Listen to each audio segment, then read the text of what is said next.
திருபுவனம் இளைஞர் அஜித் போலீஸ் விசாரணையில் மரணமடைந்த விவகாரம் தொடர்பாக ஆர்ப்பாட்டம் நடத்த நாம் தமிழர் கட்சிக்கு காவல்துறை அனுமதி அளித்திருக்கிறது. முழு விவரங்களோடு இணைகிறார் நமது செய்தியாளர் இளையராஜா. வணக்கம் இளையராஜா, எங்கே இந்த ஆர்ப்பாட்டமானது நடத்தப்பட இருக்கிறது? காவல்துறை அனுமதி அளித்திருக்கக்கூடிய சூழல்ல ஏதேனும் கட்டுப்பாடுகள் விதிக்கப்பட்டிருக்கிறதா? முழு விவரங்கள்.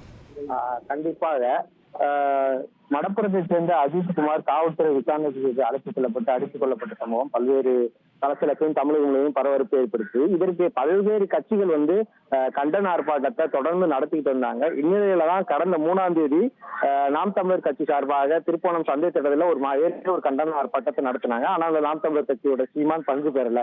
இந்த சீமான் பங்கு பெறதாண்டி கண்டன ஆர்ப்பாட்டம் நடத்த வேண்டும் என்று நேற்றே ஒரு மனு போட்டிருந்தாங்க. நீதிமன்றத்தில் அந்த மனு நிராகரிக்கப்பட்டது. இந்நிலையில 24 மணி நேரத்துக்குள்ள புதிதாக ஒரு மனு போட்டால் அதை பரிசீலித்து அனுமதி அளிக்கப்படும் என்று கூறப்பட்ட நிலையில தற்போது அந்த கண்டன ஆர்ப்பாட்டத்துக்கு நாம் தமிழர் சீமான் உட்பட கட்சித் தலைவர் பலரும் பங்கேற்ற கண்டன ஆர்ப்பாட்டம் இன்று மாலை ஒரு 5 to 9 மணிக்கு அனுமதி கொடுத்திருக்காங்க.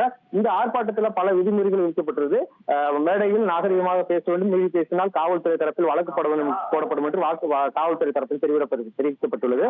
தொடர்ந்து நாம் தமிழர் சீமான் இன்று பாத்தீங்கன்னா ஒரு மாலை 6 மணி போல இங்கு வருவதாகவும் நேரடியாக இருந்த அஜித்குமார் வீட்டை பார்த்து ஆறுதல் கூறிவிட்டு அடுத்ததாக பாத்தீங்கன்னா திருப்போணம் சந்தை திடல்ல இந்த கண்டன ஆர்ப்பாட்டம் நடைபெற இருப்பதாக கூறப்படுகிறது. இந்த கண்டன ஆர்ப்பாட்டத்திற்கான தற்போது மேடை அமைக்கும் பணிகள் தீவிரமாக நடைபெற்று வருகிறது. உங்கள் விவரங்களுக்கு நன்றி இளையராஜா. ட்ரெண்ட ஃப்ரெண்ட் ஆக்கிக்கோங்க. தந்தி டிவியின் சப்ஸ்கிரைபர்ஸ் அண்ட் ஃபாலோவர்ஸ் குடும்பத்துல நீங்களும் இணையுங்க.